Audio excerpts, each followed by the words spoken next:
ఉపరాష్ట్రపతి జగదీప్ ధన్కడ్ గారికి ఒక అభ్యంతరం వచ్చి పడింది. ఎగ్జిక్యూటివ్ నియామకాల్లో సుప్రీంకోర్టు ప్రధాన న్యాయమూర్తి పాత్ర ఎందుకు ఉండాలనేది అభ్యంతరం. సిబిఐ డైరెక్టర్ పదవికి జరిగే నియామకంలో చీఫ్ జస్టిస్ ప్రమేయం ఎందుకు ఉండాలని ఆయన నేరుగానే ప్రశ్నించారు. కేంద్ర నేర పరిశోధనా సంస్థ అయిన సిబిఐకి ఒక డైరెక్టర్ నాయకత్వం వహిస్తారు. డైరెక్టర్ అనే పదవి. ఆ పదవికి జరిగే ఎంపికను ఒక కమిటీ నిర్ణయిస్తుంది. ప్రధానమంత్రి ఆ కమిటీ చైర్పర్సన్గా ఉంటారు. లోక్సభలో ప్రతిపక్ష నేత, సుప్రీంకోర్టు ప్రధాన న్యాయమూర్తి లేక ఆయన నియమించిన న్యాయమూర్తి కమిటీలో సభ్యులుగా ఉంటారు. త్రిసభ్య కమిటీ అన్నమాట. ధనకడ్ నిన్న భోపాల్లోని నేషనల్ జ్యుడిషియల్ అకాడమీలో ఒక కార్యక్రమంలో ప్రసంగించారు. ఆయన అక్కడ చెప్పింది క్లుప్తంగా వివరిస్తాను. గతంలో ఆనాటి ప్రభుత్వం ఒక తీర్పుకు తలొగ్గిన కారణంగా ఈ పరిస్థితి తలెత్తింది. కానీ న్యాయస్థానాల ఆదేశాల ప్రకారం ఎగ్జిక్యూటివ్ నడపటం రాజ్యాంగ వైరుధ్యం, కాన్స్టిట్యూషనల్ పారాడాక్స్ అన్నాడు ఆయన. ఈ పరిస్థితిని మార్చాల్సిన తరుణం వచ్చింది. ప్రజాస్వామ్యంలో వ్యవస్థలు తమ పరిధులను మర్చిపోతే ఆ ప్రజాస్వామ్యానికే ప్రమాదం. ఇది ధన్కడ్ గారి మాటల సారాంశం. మరో మాట కూడా అన్నారు ఆయన. రాజ్యాంగానికి భాష్యం చెప్పే సాగుతూ లేని అధికారాన్ని లాక్కోవడం ఆందోళనకరం అన్నారు. ఉపరాష్ట్రపతి సుప్రీంకోర్టుపై నేరుగా చేసిన విమర్శ అన్నమాట ఇది. సుప్రీంకోర్టు విమర్శకు అతీతం అని నేను చెప్పడం లేదు. అయితే ఉపరాష్ట్రపతి వంటి రాజ్యాంగ పదవిలో ఉన్న వ్యక్తి విమర్శ చేస్తే దానికి తగిన ప్రాతిపదిక ఉండాలి. మన దేశంలో ఉపరాష్ట్రపతి రాజ్యసభ చైర్మన్గా వ్యవహరిస్తారు. పార్లమెంట్ నడుస్తున్నప్పుడు జగదీప్ ధన్కడ్ ఆ కుర్చీలో కూర్చొని చాలాసార్లు న్యాయ వ్యవస్థను, ప్రత్యేకంగా అత్యున్నత న్యాయస్థానాన్ని విమర్శించారు తీవ్రంగా.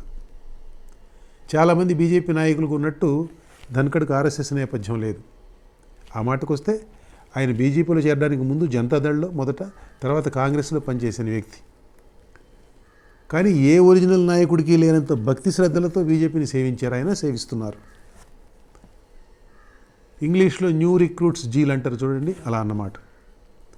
పశ్చిమ బెంగాల్ గవర్నర్గా మమతా బెనర్జీ ప్రభుత్వాన్ని ఇబ్బంది పెట్టడంలో ఆయన చూపించిన శక్తియుక్తులు అపూర్వమనే చెప్పాలి. ఆ విషయంలో ధన్కడ్కు మరో ఇద్దరు, కేరళలో ఆరిఫ్ మహమ్మద్ ఖాన్, తమిళనాడులో ఆర్ఎన్ రవి పోటీకి వస్తారనుకోండి. వ్యవస్థలు ఎవరి హద్దుల్లో వారు ఉండాలన్న సూక్తి మరి గవర్నర్ వ్యవస్థకు ఎందుకు వర్తిస్తుందో ధన్కడ్ గారు చెప్పాలి. ఉపరాష్ట్రపతి పదవి అధిష్ఠించిన తర్వాత కూడా ధన్కడ్ మహాశయుడి భక్తి శ్రద్ధలు ఏమాత్రం తగ్గలేదు. సుప్రీంకోర్టును విమర్శించడం, ప్రతిపక్షాలను చేదరించుకోవడం చైర్లో ఆయనకు నిత్యకృత్యంగా మారింది. చివరికి ఎన్నడూ లేనిది రాజ్యసభ చైర్మన్గా ధన్కడ్పై ప్రతిపక్షాలు అవిశ్వాస తీర్మానం పెట్టాల్సి వచ్చింది. మళ్ళీ మనం ఎక్కడైతే మొదలుపెట్టామో అక్కడికి వెళదాం ఒకసారి. సిబిఐ డైరెక్టర్ ఎంపికలో చీఫ్ జస్టిస్ ప్రమేయం ఉండకూడదని కదా ధన్కడ్ గారు అంటున్నది. ఆయన టైమింగ్ చూడండి.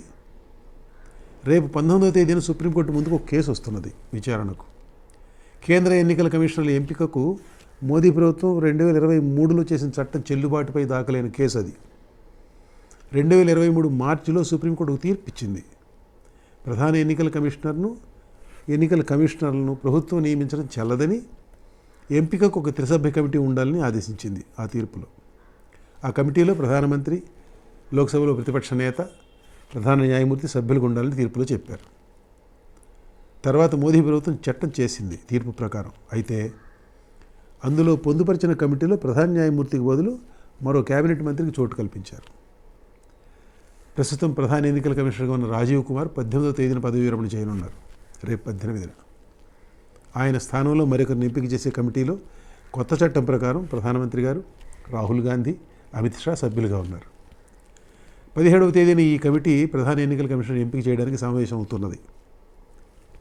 ఈ త్రిసభ్య కమిటీ ద్వారా ప్రభుత్వం కావాలనుకునే వ్యక్తిని నియమిస్తారని చిన్నపిల్లాడికి కూడా అర్థమవుతుంది. అవునా?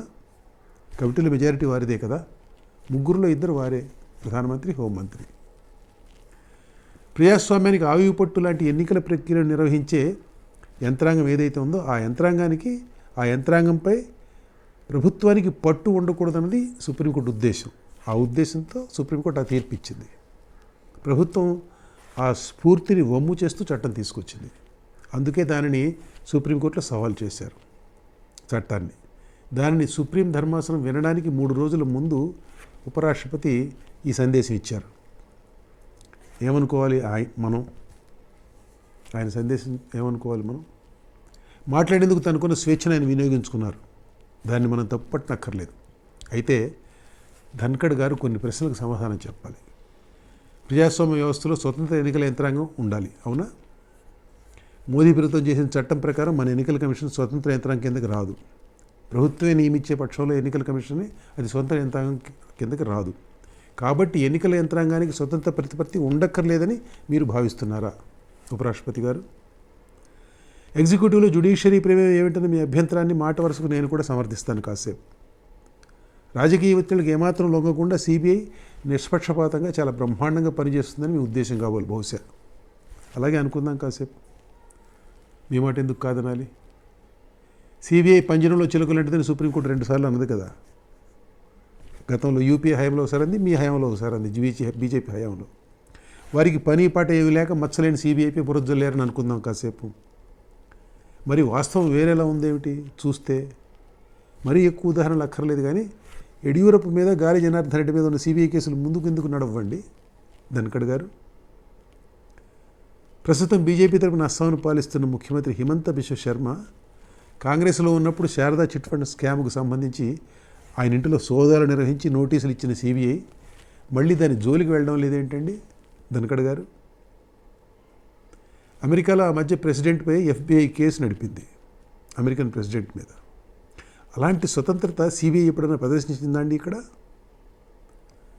సిబిఐ డైరెక్టర్ను ప్రభుత్వమే నియమించినా కానీ ఆ సంస్థ స్వతంత్రంగా వ్యవహరిస్తే పేచీ ఎక్కడుంది? సుప్రీంకోర్టు జోక్యం చేసుకోవాల్సిన అవసరం ఎందుకు వస్తుంది అయ్యగారు? మా తెలుగు భాషలో గురువింద గింజ అని ఒక సామెత ఉంది, గురువింద గింజ కింద నలుపెరగదని, అది గుర్తుకొస్తున్నది.